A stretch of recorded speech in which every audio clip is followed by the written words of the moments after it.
Start a small business. No need to work 40, 50 hours a week, slaving your life away. Obtain financial freedom, be your own boss, and create your own destiny. Moguls are the new superstars. The path to country club membership and a leased Mercedes-Benz is paved in gold as you take your business trips to Orlando or Vegas. Validation from your in-laws is just an LLC and Facebook business page away. At least, that's what they tell you anyways. Through social media, websites, and targeted ads, you're sold an image. Small business owners seem to walk on water. You'd think you're the last person on earth working a regular job with a regular boss. But there's trouble in paradise, and its name is in over your head. People start looking to start their own business, don't know what they don't know.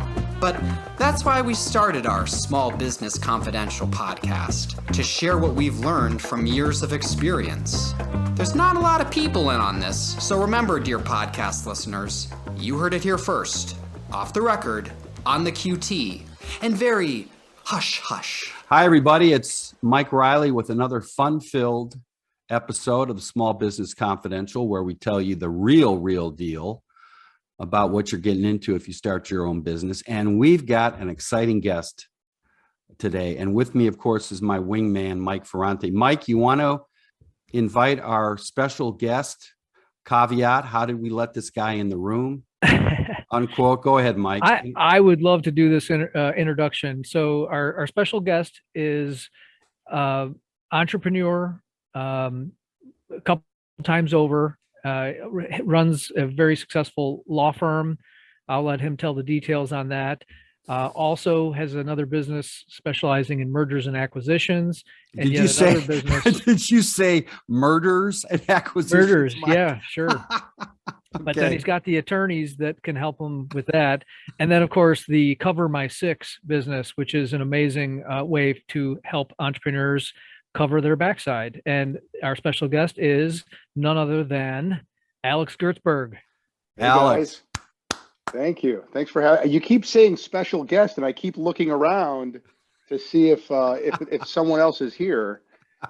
Special is generous. Thank you, Alex, let's put it this way. You're our only guest, so that makes you extra special. Okay.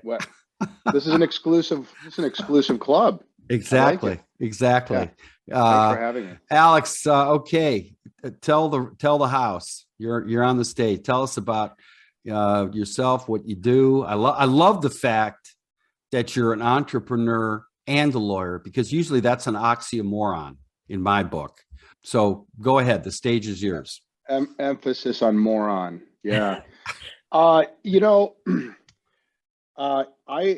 think it was about 25 years ago, I had a poli-sci professor who said, "You're going to law school? That's dumb. Don't do that. You're going to spend the first 10 years paying off student loans, and then the next 10 years realizing that you should have just gone into business." And he was right. He was right about that.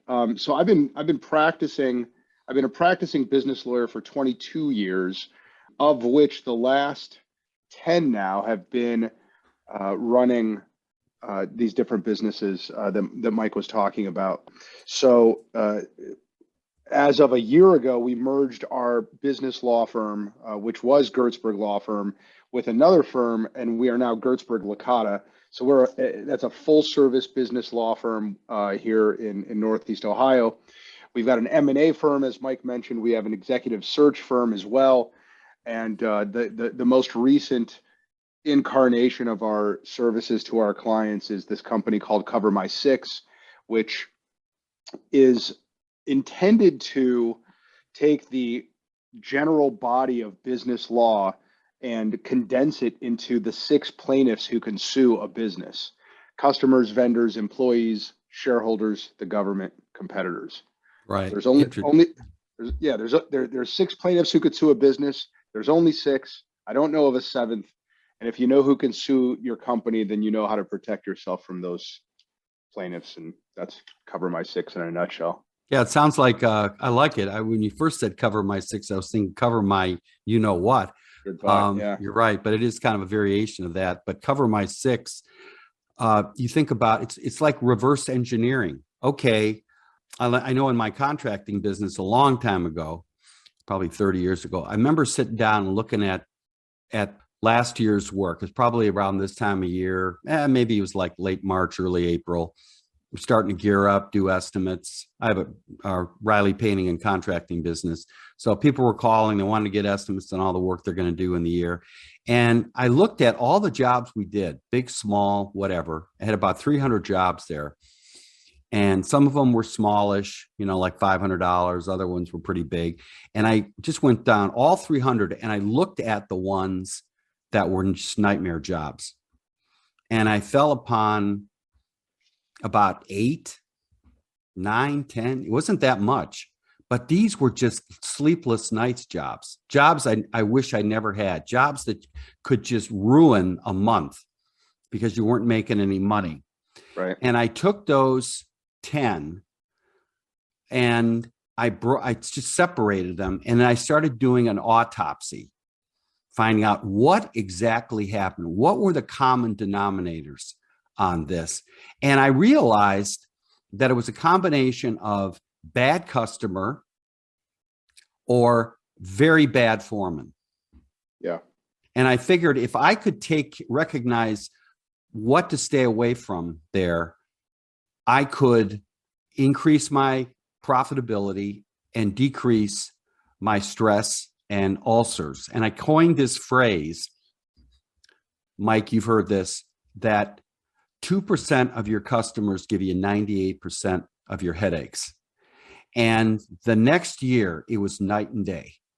I mean, I was recognizing those signs from those bad Karen type customers and knowing how to monitor and audit a foreman to making sure they were doing a good job. So it sounds like a variation of that. You look at what happened, who's suing you, work backwards, and then you start coming up with the 6 profiles, right? Yeah. Yeah. Hold on. I'm taking really good notes. 2% pain in the butt. Totally agree. No, Yeah, 2%. Yeah, go ahead. Yeah. That's a great observation, and I totally agree with it. Yeah, I mean, you guys know Pareto's principle, right? The 80-20 rule. To me, most complex issues can be reduced to some degree of prioritization. In this case, in Pareto's principle, it's 20% of your inputs are usually responsible for 80% of your outputs. In your case, what you were just describing, most of your problems come from a small number of clients, right? So if you get rid of those clients, you get rid of a lot of your problems, right? I definitely have found that to be true in the practice of law and with these other businesses. Like we tell our clients, we will not be able to, and no lawyer can ethically assure you that he or she will eliminate all of your risk. That's impossible. It's unethical. It's a stupid thing to say, but you can categorize your risk into these 6 buckets. And there is a lot of low-hanging fruit there. Yeah. You can, so here's a small business secret. Okay. And by the way, I love this podcast. I wish I would have started listening to it a while ago. You turned me on to it. I've been listening to it. I really enjoy it. You guys are doing a really good job with it.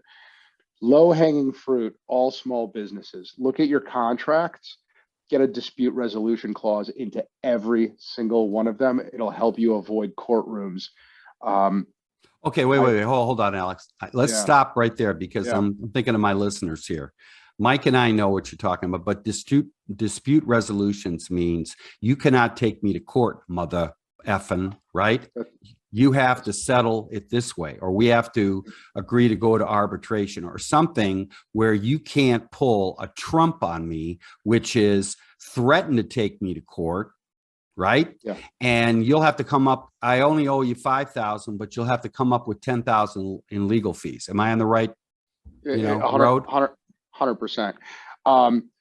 Litigation, even when my lawyers knock it out of the park for the client is already lost. The moment we're in the courtroom, we're going to get paid no matter what. The client is about to go on a roller coaster ride through the litigation casino, and you're going to get a random judge assignment who may or may not care, who may or may not know anything about your industry, who is totally overwhelmed in their docket, and you're about to get stressed out, you're about to spend a ton of money, and you're about to get really distracted. And so litigation avoidance for me is the name of the game. If I can help our clients not see the inside of a courtroom in the first place, we all win. And so that's why that's the low-hanging fruit. Every relationship, most relationships that a business owner and a business have is contractual. You've got customer contracts, you've got vendor contracts, you've got employment contracts, you've got non-disclosure agreements with competitors, you've got a landlord tenant lease with your landlord.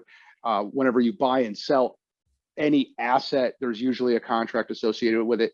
I tell every client, put into every one of those contracts what I call a waterfall dispute resolution provision. Here's how that works. 5 steps before you, customer, employee, vendor, partner, can sue me, the business. You have to follow these 5 steps. Number 1, you have to give me written notice of your problem. Number 2, you have to give me a period of time to fix your problem. 10 days, 20 days, 30 days. Right. Now, number 3, if steps 1 and 2 fail to address your concern, we're going to have a face-to-face meeting with management level executives or higher. If those 3 steps fail, you go to number 4, which is a mediation, and number 5, which is an arbitration. You've got to go through all 5 steps. Now, if they say, wait a minute, okay, so they say, let's say my son's starting a business and this is all good because we need to have a contract. I mean, you're basically to reduce the sauce on all this is everybody out there, before you do work with people, customer, whatever, vendor, you have this one contract in place to protect you. But if they come back and say, yeah, man, I read that, you know what, F you, I'm not going to do this. I'm just going to sue your ass. Is there a button there that they automatically lose if it goes to court and they got to pay triple damages or whatever? So a couple things. One is what you would then do in that situation is file either a motion to stay the proceeding pending arbitration or pending dispute resolution, right? They haven't gone through the steps. Or 2, a motion to compel arbitration.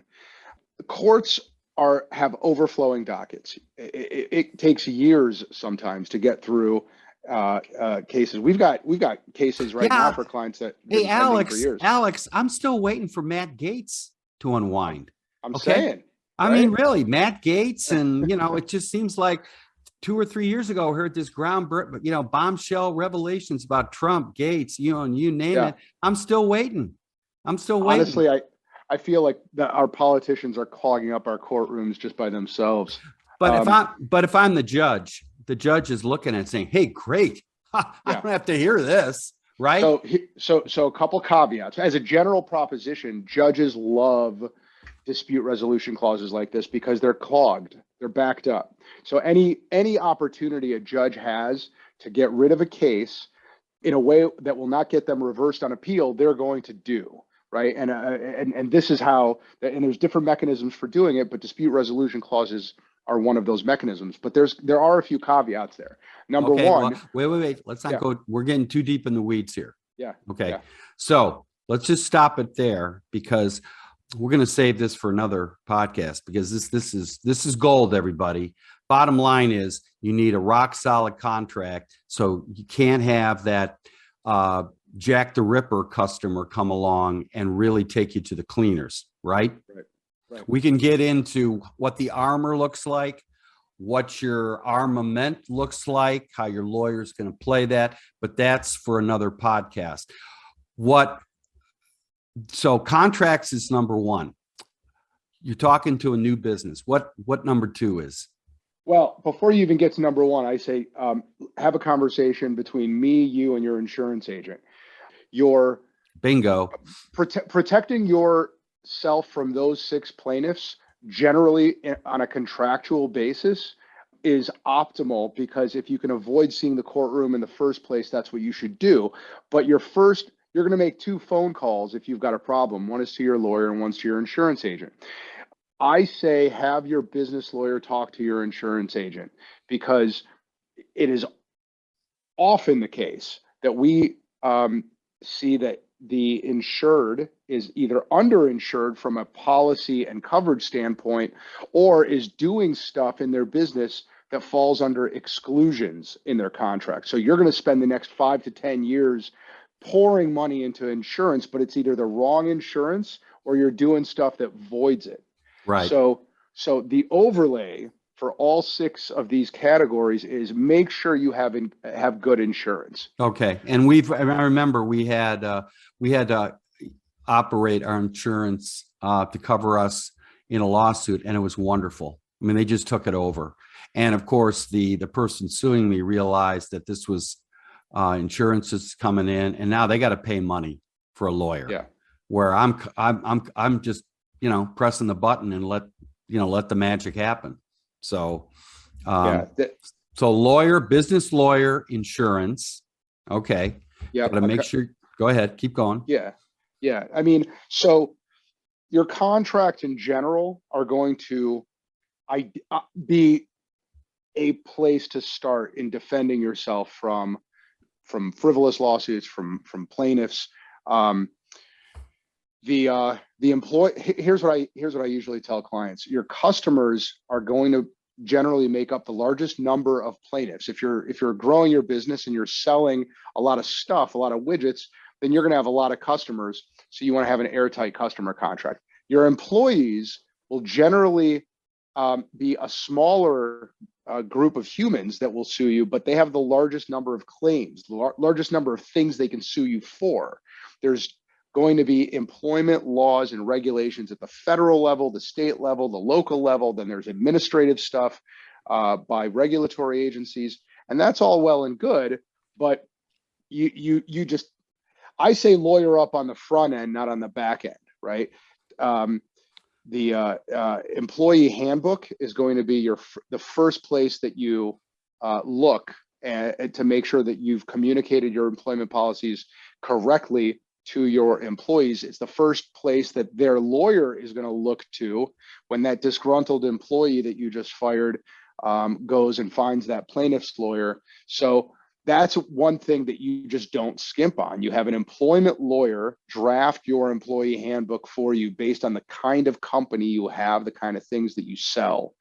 The standard small business model is I'll cobble an employee handbook together from Google, or I'll use the one that my payroll company sends me. That's the wrong answer. Right. I'm thinking a lot of people that are listening to this, and Mike, I'm going to let you jump in here with some comments, but they're already exhausted listening to this. And first of all, they're laughing, not at you, Alex, because everything you brought is money. Good stuff. But I can't hire anybody. And if I hire anybody, they'll turn around and sue me. So people out there who want to start their own business, they're thinking, hey, I got to get the jobs. 2, I got to get people that are going to do the jobs. I mean, I don't know if you guys know Brad Friedlander, who owned Moxie and Red and whatever. He just had to close his restaurant up in Beechwood because I can't staff it. So I think people out there are saying, I got to go all through these gauntlets and then I got to do this. But everything you're saying is true. And starting your own business, especially in this day and age, is not for the faint of heart. Right? Mike, jump in. I've been sitting here taking notes too. Everything that Alex is saying is like the stuff that people don't think about when they start businesses. I have a great example of doing something in your business that isn't covered by your insurance and exclusion. We think as real estate agents, we can sell real estate. We're allowed to manage real estate. Well, sure, the state says I'm allowed to manage real estate, but guess what? My errors and omissions insurance doesn't cover me for property management. So if I'm out there managing properties, and believe me, that's a huge source of potential legal pitfalls, my insurance isn't going to cover me. So my brokerage has a policy of no property management. So it's that kind of stuff. And by the way, guys, you folks listening to this stuff you're getting from Alex, people pay hundreds of dollars an hour for this. So, just keep that in mind and send your thank yous to Alex Hertzberg. Oh, this is unpaid. Hey, wait a minute. We got Hold no. on. We got Hold on. Mike. We got the virtual tip jar here. So, in fact, Amari's going to put in a few sound effects. Cha-ching, cha-ching. A little money. Or maybe we should play. You know what? We're going to play at the front end. Pink Floyd's Money. Ooh. That's going to be on the front end, Amari. So I'm going to tell him to do that. We always have some cool music on the front end of the podcast.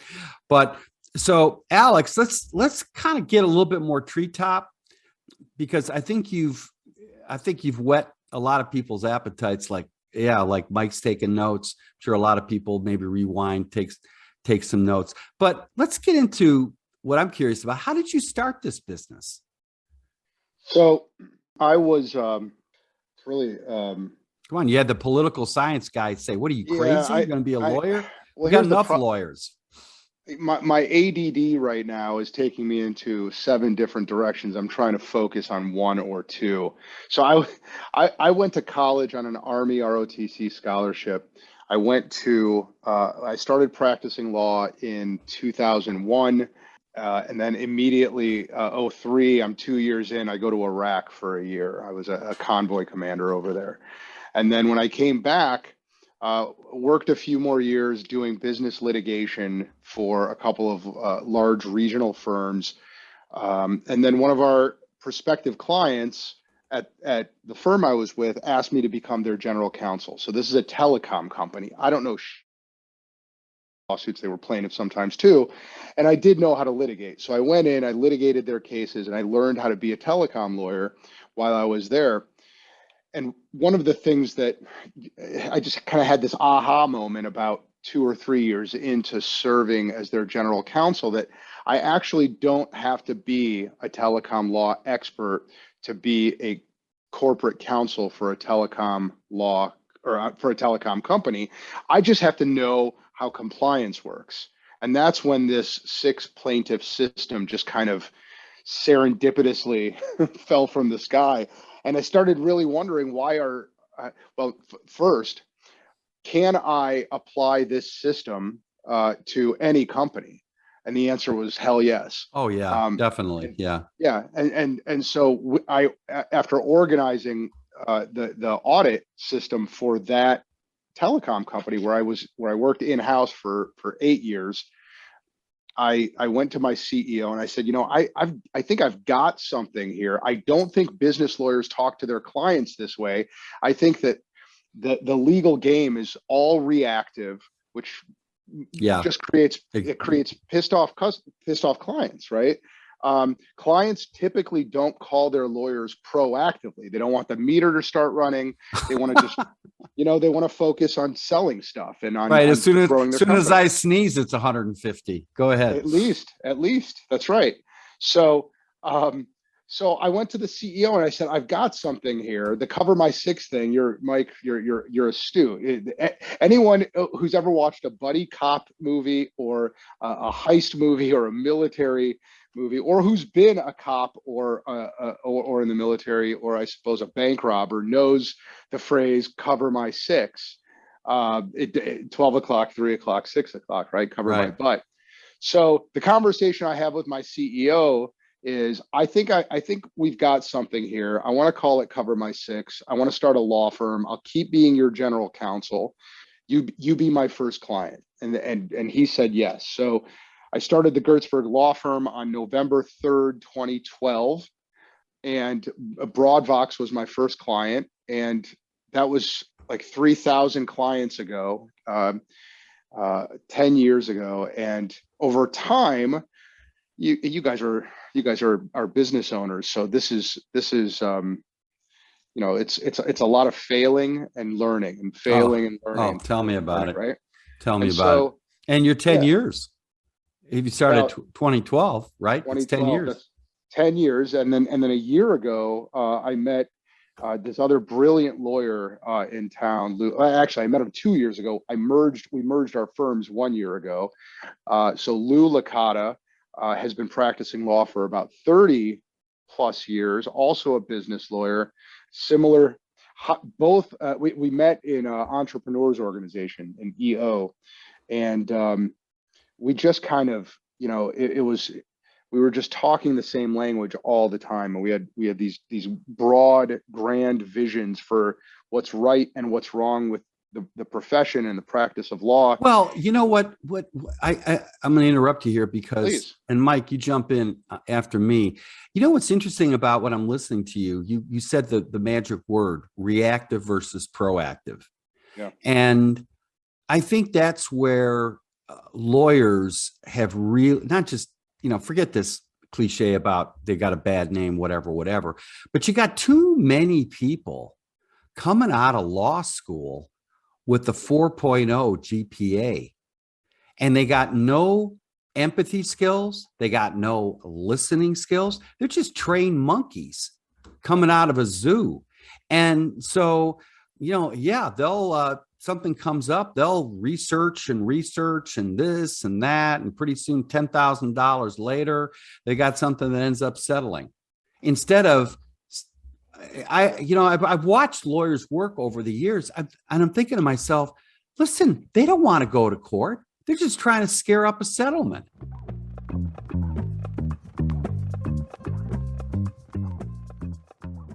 Hey, let's stop here. We got to pay some bills.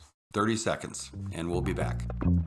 If you enjoy listening to our Small Business Confidential podcast, we're sure you'll enjoy our first podcast, The Cleveland Real Estate Investor. We give outside investors an inside look into the real estate market in Cleveland. Cleveland has been on the rise, and investors from all over see those cheap prices and salivate. Our job is to educate those investors and steer them in the right direction with several years of experience of how to do it right and many examples of how to do it wrong. Find the Cleveland Real Estate Investor podcast on any app you listen to your podcast today. Yeah, it's really interesting that you said that. We have an all hands meeting every Tuesday at 10. We had ours this morning, and Lou made this great point. There are tens of thousands of lawyers in Northeast Ohio, throughout probably 100,000 in Ohio. And a client comes here because we solve problems differently than the other lawyers do. And that's what they want. They come here for creativity and architecture and innovation, and they don't get that. Anyone can read a contract and point to stuff in it and say, this is good, this is bad. The more complex the issue, the more creativity it requires. And to your point, Mike, like most things in life, I blame Hollywood. So I became a lawyer because I grew up watching LA Law, and I desperately wanted to be Arnie Becker. Did you guys used to watch that? No, Perry Mason for me. All right, but go ahead. Guy? Yeah. Ferrante, did you used to watch LA Law? Not LA Law, but I love the courtroom drama shows. Yeah. That's why I went to law school, guys. I wanted to stand in front of a jury and give them these compelling, dramatic, theatrical arguments. I wanted everybody to pay attention to me. Meanwhile, Arnie Becker on LA Law was always wearing a Rolex and driving a Ferrari and dated these beautiful women. To me, that was nirvana. That's what I wanted to do. Yeah. No, I got a different take on lawyers from watching The Lincoln Lawyer with Matthew McConaughey. So, and also I'm knee deep in Better Call Saul. So we got to be careful about. Law and Order. I was trying to think of the name of it. Law and Order was my gig because I liked the whole thing, the police side, and then they took it to court. I love that stuff. Yeah. Well, we get to the same place. I mean, even Lincoln Lawyer, right? I mean, it's still Matthew McConaughey. Who doesn't want to be Matthew McConaughey, right? Right. I mean, it is definitely a glamorized version of reality. Most lawyers are overworked, underpaid, lots of alcoholism and drug abuse in my profession, and it's easy to burn out. Mike, jump in here. What do you think makes a good lawyer? Well, I think that Alex has kind of hit it on the head. It's the whole order taker versus problem solver mentality. For example, I've got a friend who is Alex, sorry, I do have another friend. I have a couple friends, as you know, who are attorneys. A couple of them, but these guys, they just think outside the box, and I hate to use that cliche, but like you said, Alex, a lot of attorneys can point to things and say good, bad, this, that, but how many of them will take the extra step and say, here's what this means to you, and interpret it through a filter such as the overlay of insurance? That's something that most people won't do in general, let alone lawyers. Right. It's a combination of being expert on a whole bunch of stuff, because that's why you went to law school, but also having the ability to think strategically. I'll give you a great example, which is probably about 20 years ago. I remember going out to do an estimate in Shaker. I've told you this story, Mike. And the guy came home, was middle of the week, and it was in the Fernway area, upper middle class type of house, and he was getting transferred. So he had to sell his house. Wife was getting things ready. And of course, he got a couple kids, and they got to put it on the market in about a week or two. So, they want to get the house painted. They want to do this. And I come in, first thing I notice is the windows are filthy. Next thing I notice is, the front yard looks overgrown, not weeded. The front, the storm door is coming off. And I told them, I said, listen, we need to do more than just paint the house. How about if we just paint two sides of the house, but then we'll keep the same color, we'll wash the windows, we'll clean up the yard, and we can all have it done for half of what would cost to paint the whole house. Because his request was not to paint the house. It was to sell the house. That's a whole different thing, which requires a whole different approach. The point is, for lawyers, they're not bothering to listen. And the same thing goes with doctors or any business. Listen to what the person wants. And people always will tell you what they want. You go out on an estimate, or Alex, you're talking to a client, or Mike, you're talking to somebody who's trying to sell their house. They want to be understood. And the more you understand them on all levels, and the most important is the emotional level, where I can say to that guy who's getting transferred, look, I know you got a lot on your plate. Listen, we'll work with the city on the point of sale. We'll get this house teed up without spending a fortune, so you can get your price and you can sell it quickly. And I've even got a great realtor that I work with, and that's Mike Ferrante. So and the guy's like, where have you been all my life? Okay. So Alex, I'm sure when you're sitting down with a client, the first thing they're asking themselves is, how much is it going to cost? Okay. Yeah. I mean, Mike, of course, they want to know, how much can I get for the house, and what do I have to put in? Right, Mike? Absolutely. That's the first question they want to know, and we better have the answers. And I think with what happens with a lot of people that start their own businesses, it's like they're having too much conversations with themselves. Like, oh, I got this great product that everybody wants. Really? Are you sure? Or are you just talking to yourself? Does the public really want this piece of crap that you're trying to sell? And if you can't listen to what the market is telling you, and I think, Alex, to what you were saying earlier, I think you didn't come up with this. What was it? System 6? What was the Cover My 6? Cover My 6. I mean, really, you're hearing what people are telling you, and you're seeing all this litigation. I mean, this thing just didn't come out of, you watching LA Law, right? I mean, it comes from listening to what the market is. Go ahead. Throw it back to me. Yeah. A couple things that you said made me think of a couple concepts. One is you ask, among the first questions that a client or a customer asks is, what's this going to cost? And you're in the consulting business, Mike Reilly, and Ferrante, you're in the real estate business, but I think you do some consulting too. And one thing about consultants and professional services that still to this day just boggles my mind is how readily a client will accept the billable hour without asking more questions and without demanding more predictability. And this is so if I may, Mike, give a little bit more low-hanging fruit to your listeners about how they should hire lawyers the next time they have to hire a lawyer.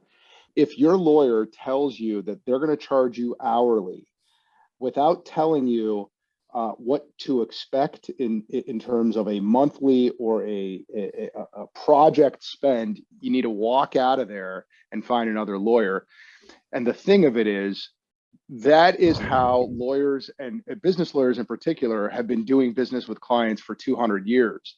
And the analogy I come up with is, you come home one day and your basement is flooded, and you call Ohio State Waterproofing, and they send a guy over with a clipboard, and he looks around and he says, yeah, I think this will take me about 40 hours and I'm going to charge you by the hour. And by the way, I can't promise I'm going to dry out and seal your basement. You would tell them to get off your property.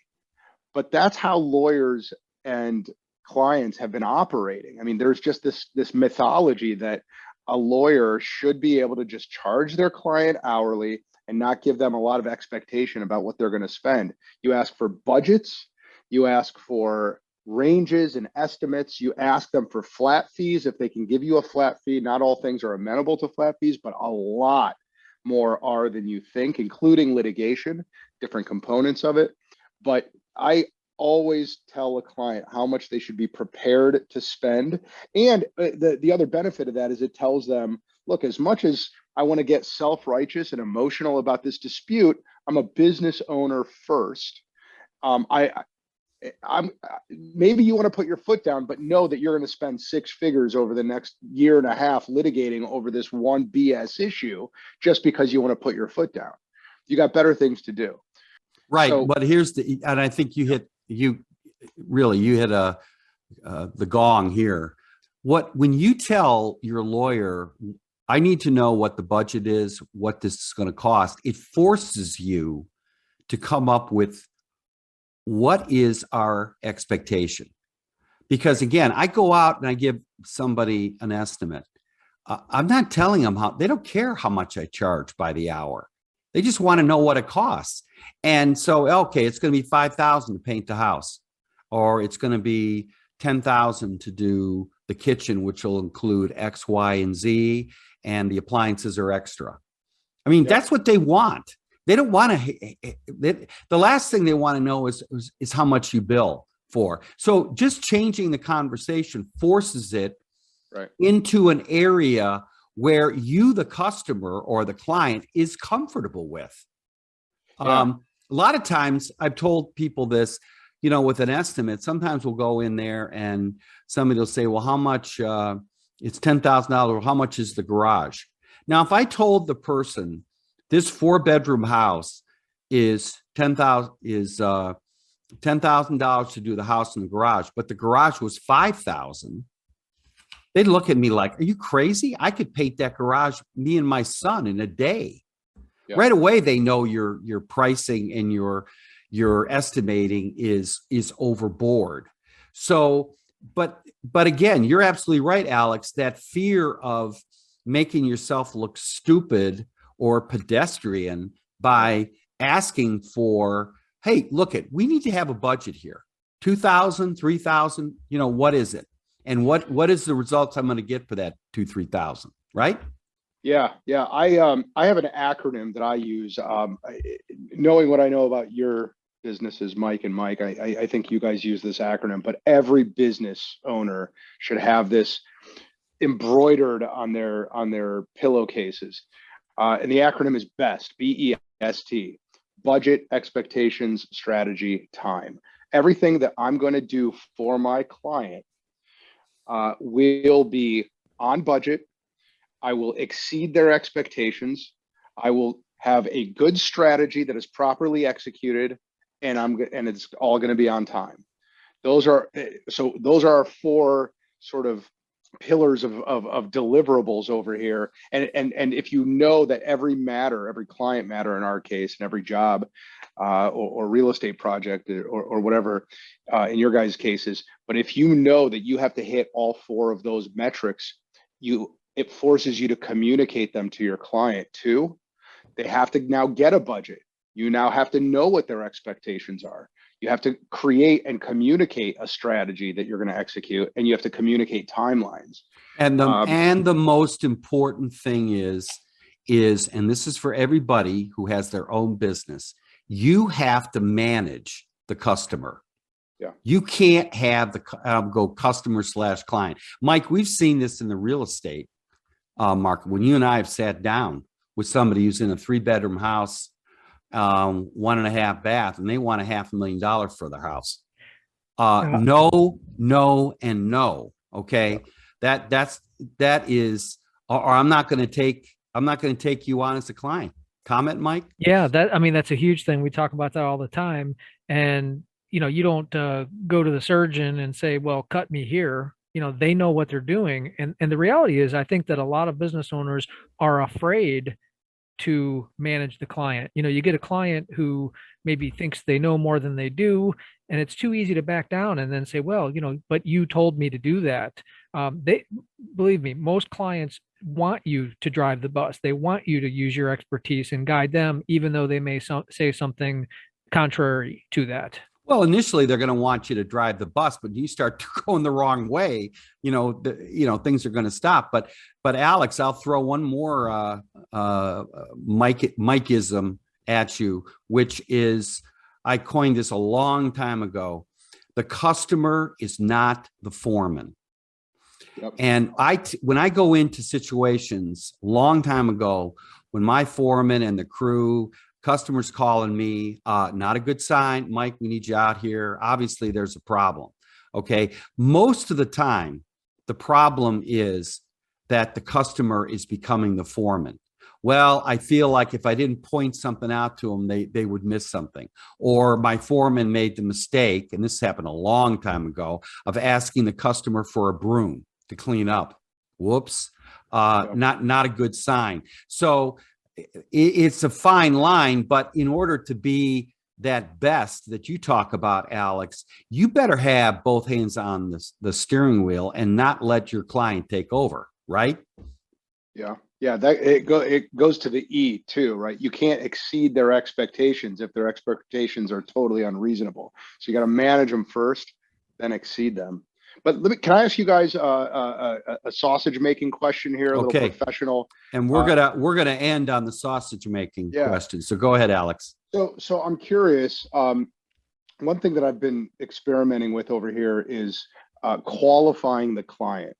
Right. Ooh, well, I like that. I'm all excited now. Go ahead. Well, I want to learn from you guys. There's this concept of the right fit client. Not every client should walk into the halls of the Hertzberg Licata law firm, and so we're experimenting with these right fit client questionnaires, these concepts. Do you guys do anything to qualify your clients to do business with you, to be the right fit for you? Yes. Let me jump on this first, Mike, while you're thinking. We discovered a long time ago that why they called, how they got our number, answers probably 70% of the questions. For example, if they're a repeat customer, we've worked for them before, they're ranked at the top. On a 1 to 5 scale, they get a 5. If they have been referred to us by a very happy customer, and they're frustrated because they've had bad experiences with, just bad contractors, that's like a 4 rating. That's a very high rating because they are interested in actually talking to us, as opposed to the 1 rated customer, which are they're just calling around. Oh, I saw you in Google. Yeah. They don't know they not only don't know what we do, but they don't want to know what we do. They just want to get a number. You ask them, are you getting ready to sell? What are you doing? And they're like, hey, why are you asking me all these questions? Now we don't even bother wasting our time going out and give them an estimate. Your turn, Mike. Yeah, we have a questionnaire that we go through. And we don't always ask every question on the questionnaire. Ours is more of a one-on-one type vetting process. What usually happens with us is that we first have to interview for the job, and then once we kind of get that sense that they like us, then we kind of turn the tables on them, especially with investor clients. We'll say, okay, great. I've told you everything, all the value I provide. Now let me explain to you what we need from you in return, what our expectations are for you in this relationship. And that's off a pretty simple list of questions for buyers and sellers. I might have to borrow some of your questions, guys. All right, That's good stuff. final thoughts, Alex, and we'll wrap up part one because Mike, we're going to have Alex back for another. Did I not tell go-round. you that this guy was? You're going to get so many sound bites out of this guy. You know what, Mike? The first guy you recommended, he didn't even know what a podcast was. Okay, who was that? I'm not mentioning his name. I don't want him to lose business. Alex earned the designation of special guest. Oh, okay. Wow. Go ahead, Alex. Bring it home, man. Summarize. That is such a big buildup, man. It's all downhill. I can only disappoint from here.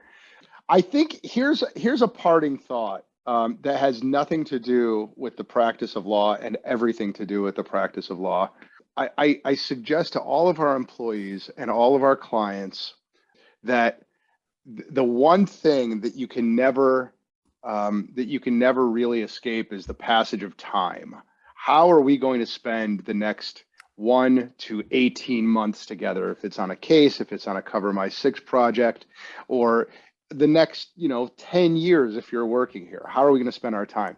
And my answer to that question is that we need to come out of this experience better than we were going in. Not just you, but both of us together.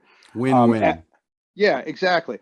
As it relates to our employees, so you've got business owners all listening here. Ferrante, I think you may have heard me say this before, so I apologize if I'm repeating. As it relates to our employees, I think business owners can benefit from this methodology. Everything you do in the business should check 3 boxes. You got to love it, you got to be great at it, and it's got to make us money. If one of those things is missing, it's either a hobby or you're going to burn out or somebody's going to be miserable. So if you can check all 3 boxes, as much of the time that we spend together, that's a really great relationship that isn't going anywhere. I agree. And we will end on that note. Alex, you earned the ranking, special guest. All right, guys, we will continue this down the road. Thanks, Alex. Thanks, Mike. Thank you. Yep. Okay. Bye-bye. See you guys soon. Bye. Yeah. Thank you for listening to the Small Business Confidential. To support, please follow us on Instagram, Facebook, YouTube, and Twitter. Also add our podcast to your favorite streaming services. Everything is appreciated, and we'll be back soon with another episode and upload schedule. The person voicing the intro's name is Travis Reilly. Thank you, Travis. And the music was done by our engineer, me, Amari.